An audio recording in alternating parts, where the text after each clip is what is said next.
the real issue over the past, like, say, 3 decades has been the idea of middle class black women, higher educated, having to face the prospect of quote unquote dating down Mm-hmm. to blue collar black men.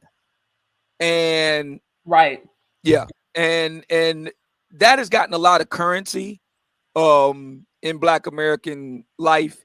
You know, a lot of media attention has been put on it and stuff like that because of the idea of this notion that there are so many, or there are so few black men who can measure up to the expectations of black women who are, advancing and achieving and stuff and so forth.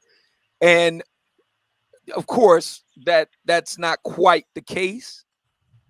Um, this was right before the social media era that we have today.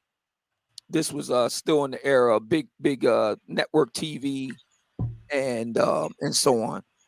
But well, within the last decade or so, um, black men like myself, a self-admitted blue collar brother, or blue Henry, as Kevin would have put it, um, were able to get access to information at my fingertips via just my smartphone alone, and could, kind of, fact check and work back on all the claims that were made over the years. And what I found was actually there's quite the number of black men in or graduating from college now is at an all-time high. Mm-hmm. And that the idea that there are so few brothers in college and all that, that's just not true. What is true, Oh. what is true is that black Americans, both male and female, marry later than anyone else. We marry at a later age. So we marry for the first time in our 30s, both black men and black women. And that's significantly later than when we graduate from school, which is, you're looking at somewhere in your 20s. Generally, by the time you're 25, you're out of college, generally. And black women don't make finding a husband while they're at college a priority. They make getting an education a priority, which is fine, but it does come at the cost of finding a husband. So by the time they get out and then they want to live their best life, so by the time that they're ready to have children, sit down and often sometimes they do have kids already. That tends to be the case. Black women have their children between 20 and 24 and want to marry between 30 and 32. So by the time they're ready to do all that, they're significantly older. Mm-hmm. And highly desirable men are not on the market very long. Right. So that's the real issue insofar as that's concerned. I've always felt, and I don't make any bones about this, I've always had a personal view on this. I've Mm-hmm. always felt that black women of that stripe were scapegoating brothers like me. You're talking about the educated black woman, Right. which to be clear, black women who actually not start but start and finish their education, isn't that like 10%? Like it's a rather small percentage. Now they have Well, huh? well, here again we have, resources like blackdemographics.com. So Black Mhm. Demographics tells us that 59% of black women attend college, only about 24% of them wind up getting a degree. And that's starting with an associate degree and more. As far as black women with grad degrees, that's about 10%. Yeah. Okay, like higher education. Graduate or professional degrees. Exactly. Yeah. So But those are the black women that have had the dais for right. so long. I mean, you mentioned Sisters in the Hood. I want to get to them in a minute. But the sisters that are the professionals, the white collar professionals, the college educated, they have had the microphone, they have had the megaphone for decades. And if they haven't had it directly themselves, Mm-hmm. people on their behalf have had it. Right. So your Oprah Winfrey's, your Ralph Richard Bankses, and so on. And what I am saying is, I've always been of the view that they were scapegoating guys like me, because it's easier to say that than to say I squandered the best years of my life at a time where I had access to the best of black men, Right. and I blew it. That just doesn't make as good exciting copy Yeah, as it no, does the it idea doesn't. that we have this great shortage of eligible black men, that the prison industrial complex is the reason why I'm single, that the down low, essentially gay bashing is the reason why I'm single, instead Right. of just looking at the fact that I wasn't focused on getting married at that time. I was focused on getting an education, and then I wanted to live my life after I got out. And by the time I was ready to settle down, I was too old.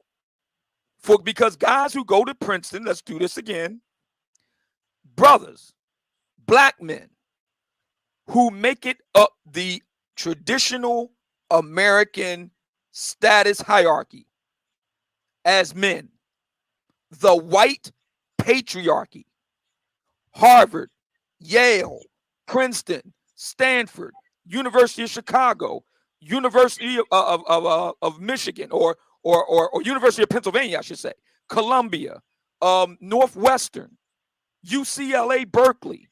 Those brothers aren't interested in women that are old as a first marriage. Now we're talking about second marriage, or we're talking about, life after your marriage and your divorce. That's different. I'm talking about as a first marriage. Those brothers aren't interested in women over 35. Those brothers aren't interested in women that have a double dress size. Their dress size is expressed in double numbers. They're not interested in marrying women first time who bring children in tow. It's just not. They don't go to the best schools. Morehouse men ain't doing that. They're not. And a lot of sisters will try to spin it and say these guys are arrogant. Okay, they're arrogant, and these are the best of men. See, a lot of sisters trying to have it both ways. You can't want the guys who are at the top of the status heap, and they act like Clark Kent at the same time. It doesn't work that way. These guys have a reason. These guys have a reason to be a little arrogant. They do, and they want what they want, and they're in the position to get it. A lot of the ladies have crafted a narrative that makes it out that they're complete victims, and then want to scapegoat brothers like myself, blue collar brothers who nobody was speaking for. Let's be clear about something. The black manosphere, if there was no black manosphere, we wouldn't be having this conversation right now. Well, Because Ralph Richard Banks ain't interested in what I have to say. Oprah ain't interested in what I have to say, etc. at all.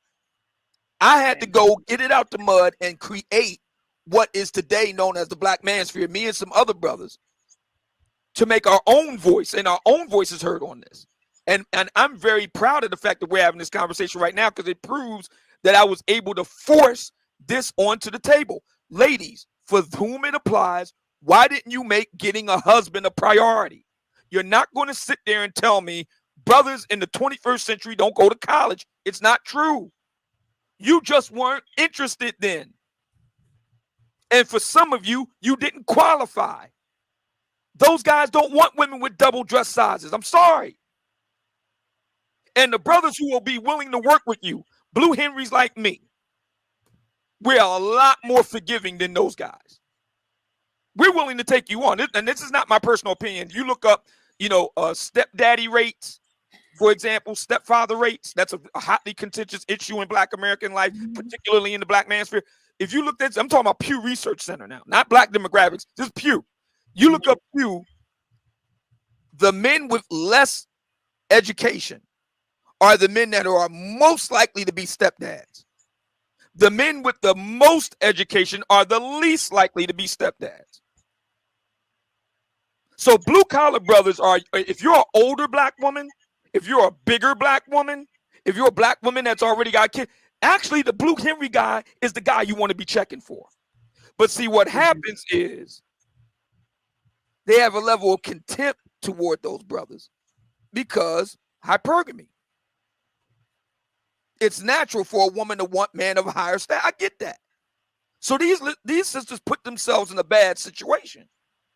It ain't got nothing to do with me as a blue collar brother or racism or the patriarch. No, it's because you put yourself in a bad spot. And just own it. Just say, look, I didn't make that a priority in my life. And by the time I was ready to make it a priority, the men I wanted didn't want me. It's that simple. And the men that wanted me, I didn't want. But see, you can't get any sympathy that way. Okay, so then you would say, and what's going on, Brandon? I'll segue you in a second, but thanks for joining. So then you would say that, going back to the original question, how class impacts the Black community. You're saying, well, one of the primary way it impacts the Black community is in relationships, and then if you again just look at the narrative over the last decades, honestly, you're having issues that really only a minority of Black women have being spoken for everybody. So again, going back to the Black woman who goes and gets a higher education and pushes off marriage and doesn't decide she wants to settle down until she's like, 40. She's complaining and saying there's no good Black men. But then now that becomes a narrative for Black women of all social classes, and it impacts the way that they move. And this is somewhat of the contention you're having today, because you have all these women, whether they got a degree or not, women who are working at Walmart talking about, I can't find men at my level, having the same complaints that women with PhDs have. And it's created this contention, this imbalance. It's created all these unrealistic expectations.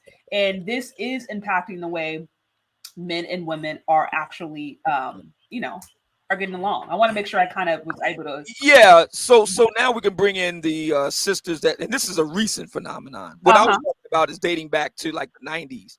Yeah. Okay. What you just mentioned is more in recent years, within the last decade or less. Okay. So because of the internet, sisters who are not white collar professional or highly educated can now have a voice too directly. Fair. And they've kind of picked up and glommed on to many of the talking points of the Oprah crowd. Okay.